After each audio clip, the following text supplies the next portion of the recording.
Good morning, good afternoon, and good evening, and welcome back to the Thai Expat Daily Show. I'm your host, Kira Mack, as always, and delighted you've been able to tune in with us today yet again. Now, before we get started, and yes, we will do this every day, please don't forget to like this video. Please subscribe to the channel if you already haven't, and give us an old share on social media if you get a chance. Also, we're available on pretty much all the podcast players, but if we're not on a particular one, let us know and we'll try to get the show on there. And now that that's all said and done, let's jump into the very first story of the day, where we see 110 Thai immigration police officers charged in visa scandal. More than 100 immigration police officers, including 3 generals, have been found to have issued visas illegally to foreign visitors, Police General Surachate Hakparn, the Deputy National Police Chief, said yesterday. All 110 have been charged with malfeasance in office and taking bribes, he said, adding that he expects the case to be sent to the public prosecutors this week.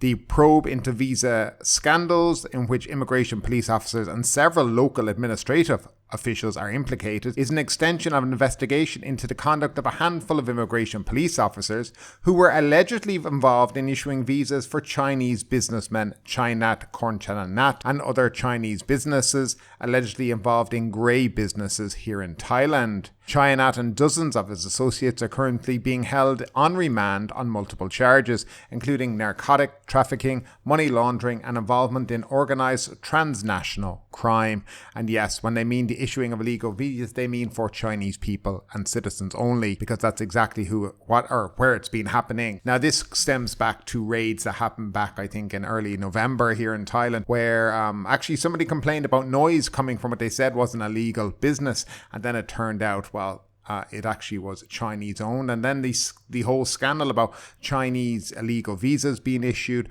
Chinese people assuming names and Thai IDs of dead people from the northeast of Thailand, and just absolute scandal, bribery, and everything else that went with it. Now, these guys, as they say, are already in prison on remand. There will be no bail, because we all know when you get bail in this country, what happens? Everybody disappears quietly, and then after that, nobody can be ever found again. Hence, we're talking about the Red Bull Air. Even Thaksin Shinawatra and his sister as well. So yeah, once you get your passport back, you seem to be able to get out of Thailand pretty easily. But moving along, our dear Prime Minister Prayut hails tourism revival. Prime Minister Prayut Chan-o-cha is pleased with the recovery of tourism and thanked agencies concerned for their efforts to organise campaigns to attract foreign visitors. Government spokesman Anuka Burasapasari said, "The Prime Minister is delighted that the tourism sector is making a recovery with several positive signs." He also thanked relevant agencies and the private sector for their efforts to organise campaigns to promote tourism while maintaining health precautions, Mr. Anuka said on Monday. The PM instructed related agencies to be good hosts from now on, while health precautions must still be taken into account.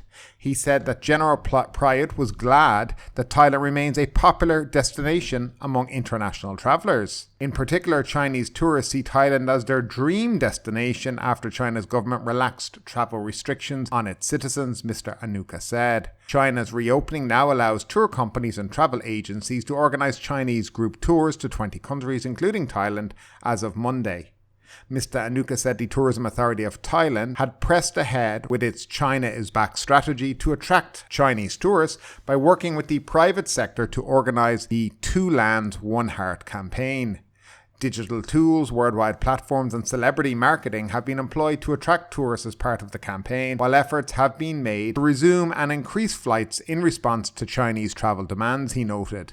The TAT has also worked with its partners to sell tour packages for trips on the R3A route that connects Kunming in China via Luang Nam Ta and Bokau in Laos to Chiang Rai province in Thailand, the China-Lao high-speed rail and cruises on the Mekong River, Mr. Anuka said.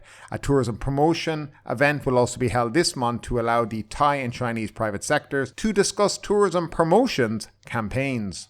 The spokesman added that Bangkok will also host the 16th World Chinese Entrepreneurs Convention Bangkok in June. More than 3,000 Chinese businesses leaders are expected to attend the event, giving an added boost to the economy and the tourism sector.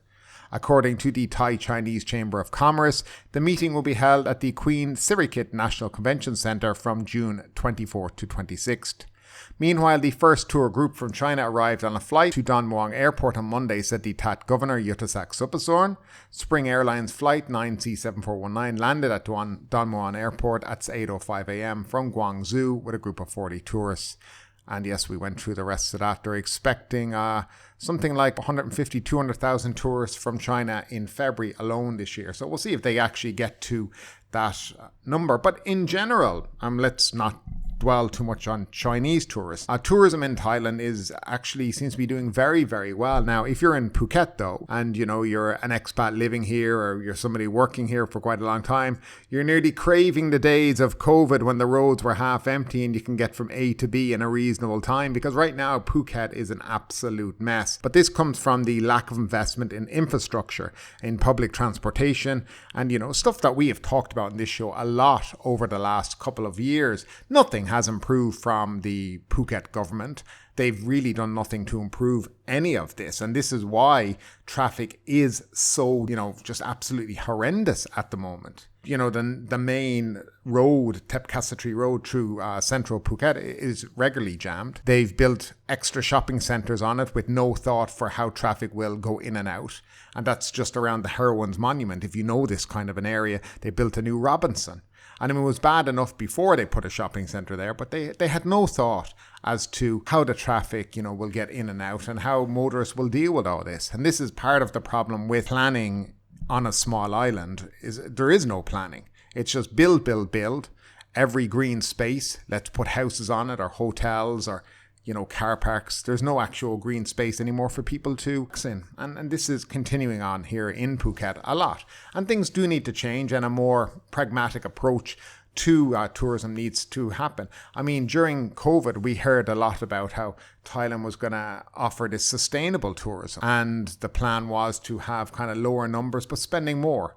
And although we don't agree with this, you could start to see when you're living in an area that's becoming overpopulated in terms of tourists, that yes, maybe it's needed. Maybe the government do need to look at how many tourists they're allowing on the island, the amount of flights coming in and out, not just think constantly about, the Thai baht or the dollar or whatever, the currency they've got floating in their mind.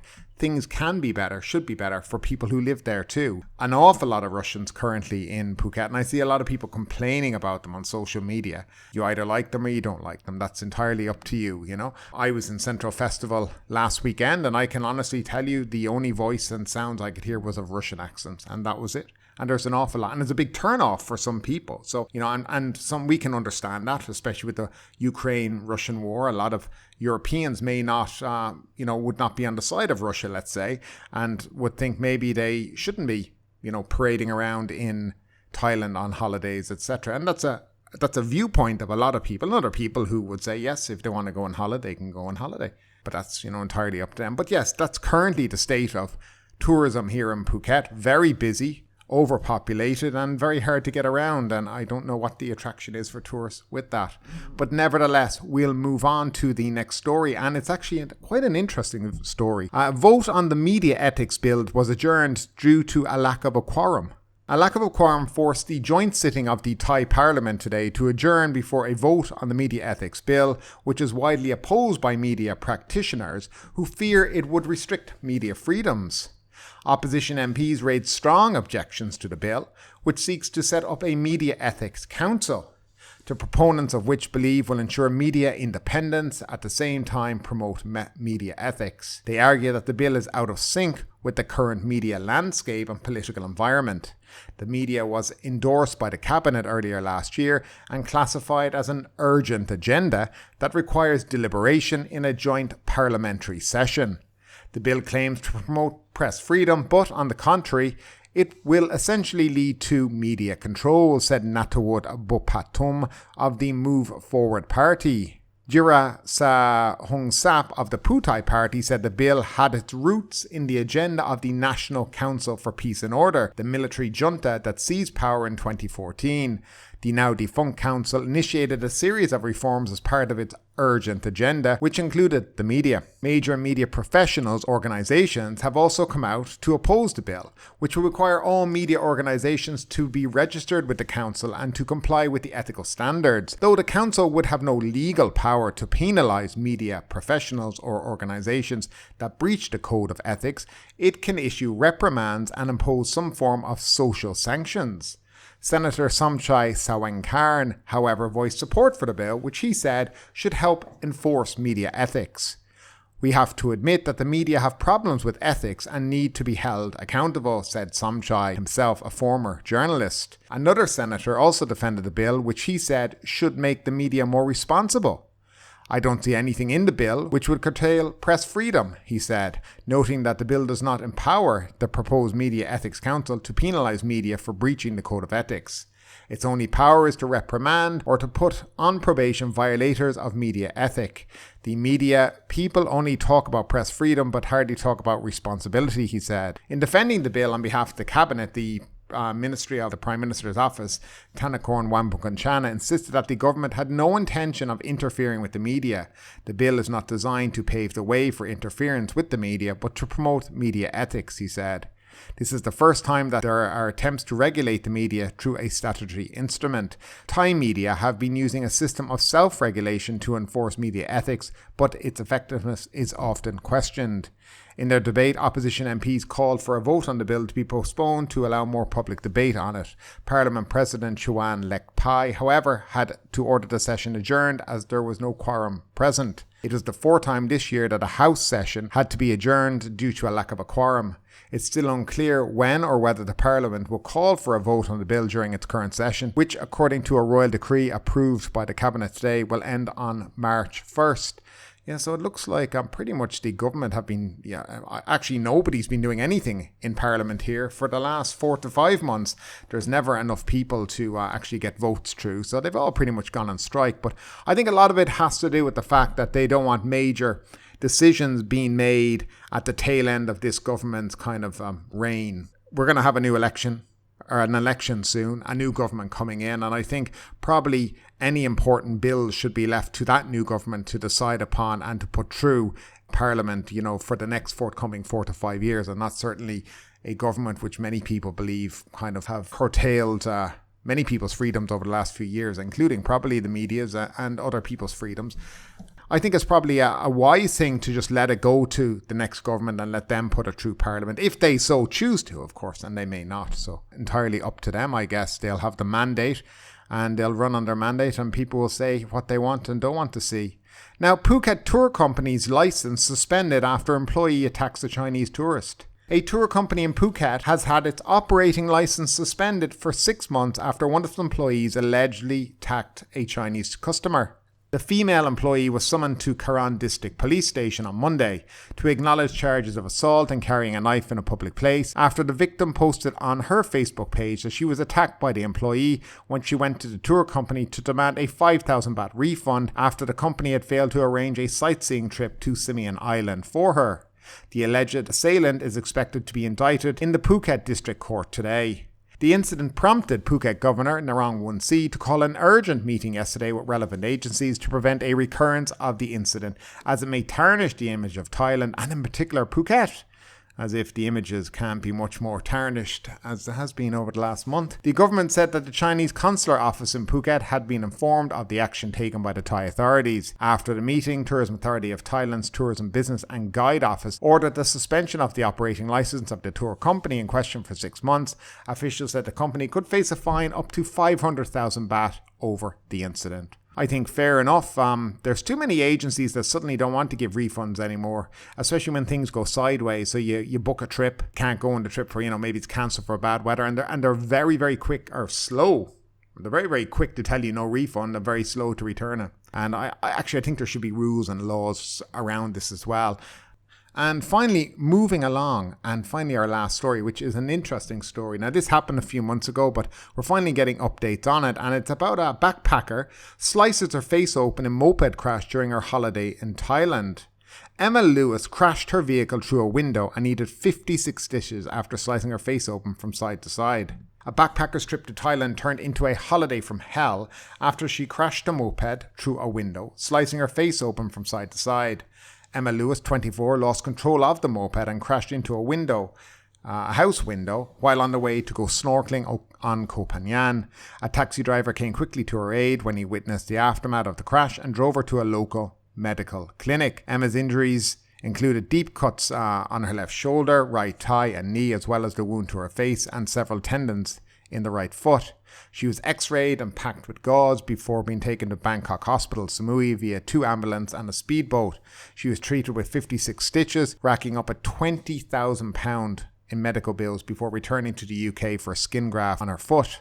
4 months later, she is now almost fully recovered. Her scarring wasn't permanent, but she'll have to use factor 30 sunscreen on her face whenever she leaves the house for the rest of the year. Emma, a student from Basingstoke, Hampshire, said, "The glass window shattered and that's how I got all my injuries. Glass cut the top of my right foot and there was complete skin loss.